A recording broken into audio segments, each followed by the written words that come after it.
Hai sahabat, saya berharap kita semuanya senantiasa dalam keadaan sehat, dalam perlindungan Tuhan dan berkat Tuhan menyertai kita semuanya. Saat ini kita akan belajar bersama-sama akan mengenali depresi, penyebab dan solusinya. Depresi adalah gangguan suasana hati atau mood yang ditandai oleh perasaan sedih yang mendalam dan rasa tidak peduli. Semua orang pasti pernah merasa sedih atau murung. Seseorang dinyatakan mengalami depresi jika sudah 2 minggu merasa sedih, putus harapan, atau merasa dirinya tidak berharga.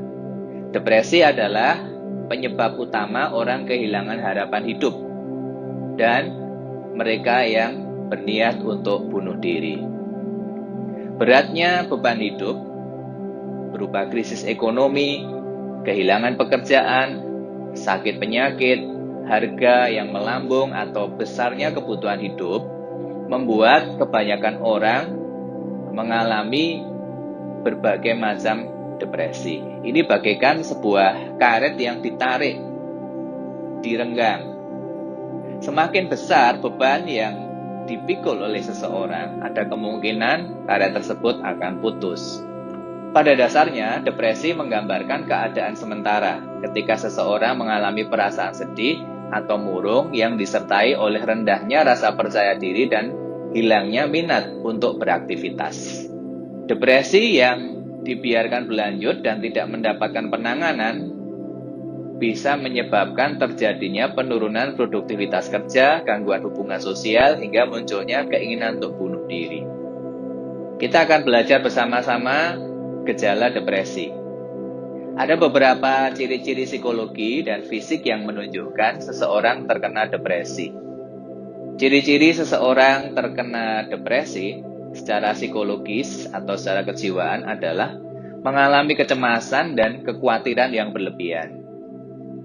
Kemudian tidak stabil secara emosional, mudah sekali marah atau mudah sekali tersinggung. Kemudian juga merasa putus asa dan frustasi dengan kehidupannya, mungkin keluarganya, pekerjaannya, ataupun masa depannya. Sedangkan ciri-ciri fisik seseorang mengalami depresi adalah dia selalu merasa lelah dan tidak bertenaga, mengalami pusing dan rasa nyeri tanpa penyebab yang jelas.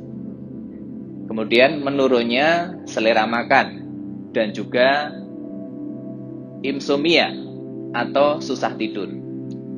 Kelelahan bisa terjadi pada semua jenis profesi, baik pria maupun wanita, orang dewasa maupun anak-anak.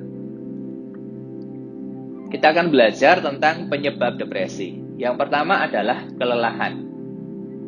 Kelelahan di sini bisa dalam arti fisik atau jasmani, psikis atau mental, dan juga kelelahan secara rohani. Kelelahan secara fisik terjadi apabila tenaga yang dikeluarkan jauh lebih besar daripada sumber tenaga yang masuk melalui makanan. Bisa juga kurangnya istirahat, dan ini terjadi dalam waktu yang agak lama tanpa disadari. Setelah sadar, dia merasa bahwa energinya habis, terkuras, dan merasa kelelahan secara fisik. Solusinya adalah menjaga asupan makanan jasmani. Dalam hal ini mengkonsumsi makanan yang sehat dan bergizi, tidak melakukan aktivitas yang dipaksakan, artinya sebenarnya tubuh tidak mampu, tetapi karena tuntutan pekerjaan terpaksa dilakukan tanpa istirahat. Di samping itu, istirahat secara teratur merupakan kunci untuk mendapatkan kondisi fisik yang segar. Lakukanlah pula olahraga, minimal olahraga yang ringan. Yang kedua adalah kelelahan secara psikis atau mental. Bisa terjadi karena tekanan dari orang lain, misalnya pimpinan, rekan sekerja, atau bawahan di dalam pekerjaannya. Tekanan dalam pekerjaan, misalnya target yang ditetapkan terlalu berat atau sulit. Atau juga tekanan karena keadaan, misalnya masalah keuangan atau sakit penyakit. Kelelahan secara mental bisa mengakibatkan kehilangan gairah dan sukacita dalam bekerja. Solusinya adalah menjaga asupan makanan jiwa. Ini bisa dilakukan dengan memberikan suasana yang nyaman, rileks, dan menyenangkan. Berhubung jiwa terdiri dari pikiran, perasaan, dan kehendak, maka sangatlah penting untuk menjaga pikiran, perasaan, maupun kehendak. Lakukanlah kegiatan untuk menenangkan diri, melakukan rekreasi, maupun membuat suasana yang gembira, humor, serta games atau permainan. Kemudian yang ketiga adalah kelelahan secara rohani. Pada umumnya terjadi karena peperangan rohani, misalnya intimidasi kuasa dosa, roh jahat yang senantiasa mengganggu. Dalam konteks pelayanan bisa terjadi akibat melakukan aktivitas pelayanan yang cukup berat dan panjang tanpa asupan rohani yang diberikan sebanding dengan pelayanan yang telah keluar. Solusinya adalah menjaga asupan makanan rohani. Ini bisa dilakukan dengan rutin, misalnya menjaga ibadah dan doa secara pribadi sehingga mendapatkan inspirasi dan kekuatan dari Tuhan.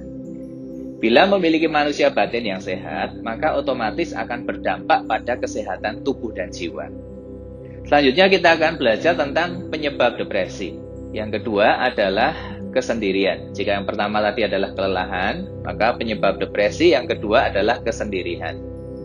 Manusia adalah makhluk sosial, yang artinya dia tidak bisa hidup sendiri tanpa berinteraksi dengan orang lain. Tanpa memiliki hubungan dengan orang lain akan membuat seseorang kehilangan arti hidup. Hal ini akan membuat seseorang merasa hidup dalam kesendirian. Penyebab merasa kesendirian. Yang pertama, tidak mendapat dukungan dari orang lain.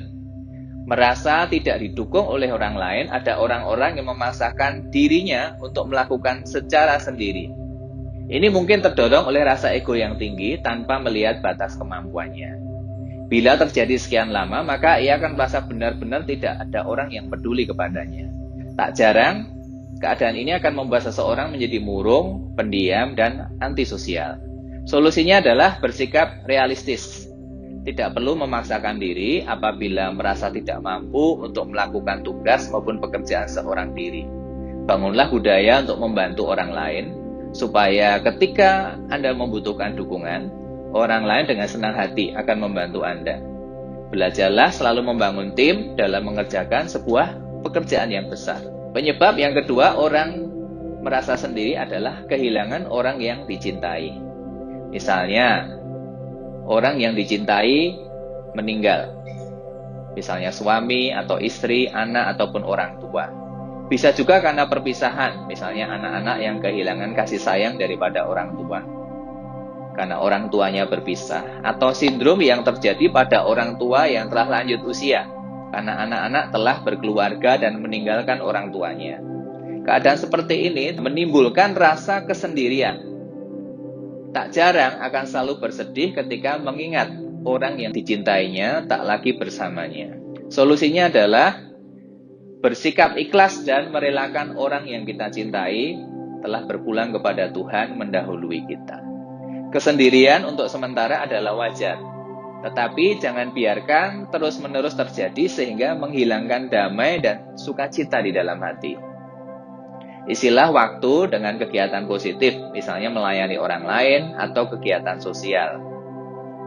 Di samping itu, alihkanlah fokus kita dari orang yang kita cintai kepada kegiatan-kegiatan yang lain, misalnya pelayanan atau kegiatan sosial atau komunitas yang lain yang akan membuat kita menemukan arti hidup. Bagi anak-anak yang merindukan orang tua karena berpisah, belajarlah mengampuni dan tetap menjalin komunikasi dengan mereka. Bagi orang tua yang lanjut usia, budayakan membangun komunikasi dengan anak-anak, sekalipun melalui jarak jauh, misalnya video call dan sebagainya. Penyebab ketiga dari kesendirian adalah level tertinggi dari kepemimpinan. Pola kepemimpinan menganut asas piramida. Artinya, pemimpin di level bawah memiliki banyak orang yang bisa saling berinteraksi dan membangun. Di level tengah, masih ada beberapa orang yang bisa saling mendukung. Tetapi jika seseorang berada di puncak kepemimpinan, bila tidak siap akan merasa sendiri atau kesepian. Ia tidak mudah menceritakan semua masalah tentang perusahaan atau organisasi kepada orang lain. Ini disebabkan karena banyaknya hal-hal yang secret atau rahasia yang tidak boleh semua orang tahu. Atau juga strategi perusahaan yang hanya boleh diketahui oleh top leader atau pemimpin puncak di perusahaan atau organisasi. Akibatnya, timbul sindrom kesendirian dalam level top leader ini. Solusinya adalah bangun pola kepemimpinan yang jamak dengan beberapa orang, sehingga bisa mendiskusikan berbagai masalah secret atau rahasia dalam organisasi maupun perusahaan. Usahakanlah memiliki mentor atau pembimbing yang bisa memberi masukan dan mendampingi dalam keadaan yang sulit yang dihadapi oleh perusahaan atau organisasi. Yang ketiga, penyebab depresi adalah kekecewaan. Arti kecewa dalam hubungan dengan depresi adalah tidak puas karena tidak terpenuhinya keinginan atau gagal, yang artinya tidak berhasil dalam usaha, keluarga, dan sebagainya. Rasa kecewa yang tidak terselesaikan akan berubah menjadi kekecewaan. Sedangkan kekecewaan yang berlarut-larut akan menjadi gunung es yang disebut kepahitan.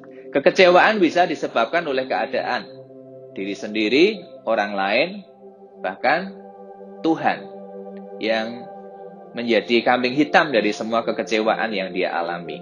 Solusi mengatasi kekecewaan adalah, yang pertama, kekecewaan adalah pilihan. Kekecewaan akan menguasai kita bila kita mengizinkannya. Sebaiknya kita tidak mengizinkan kekecewaan menguasai hati kita. Seperti ada pepatah, kita tidak bisa melarang burung-burung terbang di atas kepala kita, tetapi kita bisa melarang hingga di atas kepala kita. Artinya, kita tidak mungkin bisa melarang peristiwa atau orang lain yang membuat kita kecewa, tetapi kita bisa menolak kekecewaan untuk singgah di dalam hati kita. Seperti ada nasihat, jagalah hatimu dengan segala kewaspadaan, karena dari situlah terpancar kehidupan. Cara yang kedua, solusi kedua untuk mengatasi kekecewaan adalah mengubah ekspektasi atau harapan. Ekspektasi atau harapan yang terlalu tinggi seringkali membuat kita kecewa karena sulit terrealisasi. Sekalipun terwujud, seringkali di bawah ekspektasi sehingga kita menjadi kecewa. Oleh sebab itu, kita perlu bersikap realistis terhadap ekspektasi atau harapan kita. Lebih baik berkaca diri supaya kita bisa mengerti siapa dan bagaimana keadaan kita. Contoh sederhana misalnya, demam K-pop yang menjangkiti anak-anak muda. Tidak jarang mereka terobsesi memiliki pasangan hidup yang secantik atau seganteng artis K-pop. Ketika datang orang yang menyukai, secara tidak sadar standar artis K-pop yang kita gunakan, tanpa sadar menjadi menolak. Padahal kalau mau realistis, apakah dirinya secantik dan seganteng artis K-pop? Dan apakah kita bisa menjumpai mereka yang secantik dan seganteng artis K-pop di Indonesia? Kalau ada, mungkin hanya sedikit sekali. Yang keempat, kita belajar tentang penyebab depresi, yaitu penderitaan. Sebagai manusia, kita tidak dapat menghindari yang namanya penderitaan. Sama seperti matahari yang pasti terbit setiap pagi, demikian pula setiap manusia akan mengalami masa-masa yang sulit dalam kehidupannya. Mengalami sakit, menjadi tua, kehilangan orang yang dikasihi untuk selamanya adalah penderitaan yang pasti akan kita lewati. Sebagian orang juga mungkin akan melewati pengalaman yang sulit, seperti pengkhianatan, penganiayaan, perceraian, usaha yang bangkrut, anak terlibat narkoba, suami atau istri berselingkuh, dipecat, menjadi pengangguran, dan sebagainya. Banyak orang baik-baik juga mengalami masalah, seperti cacat tubuh dan kelainan mental. Sebagian penderitaan diakibatkan oleh kebodohan kita dalam mengambil keputusan. Namun, sebagian lagi adalah akibat yang dialami. Tidak ada seorang pun yang dapat menghindarinya. Hal yang memberi perbedaan bukanlah jenis masalah yang dialami, namun bagaimana seseorang dapat menghadapinya dengan baik. Ada yang mengeluh dan ada yang tegar. Ada yang terus melaju dan ada yang terus merana atau meratapi kegagalannya.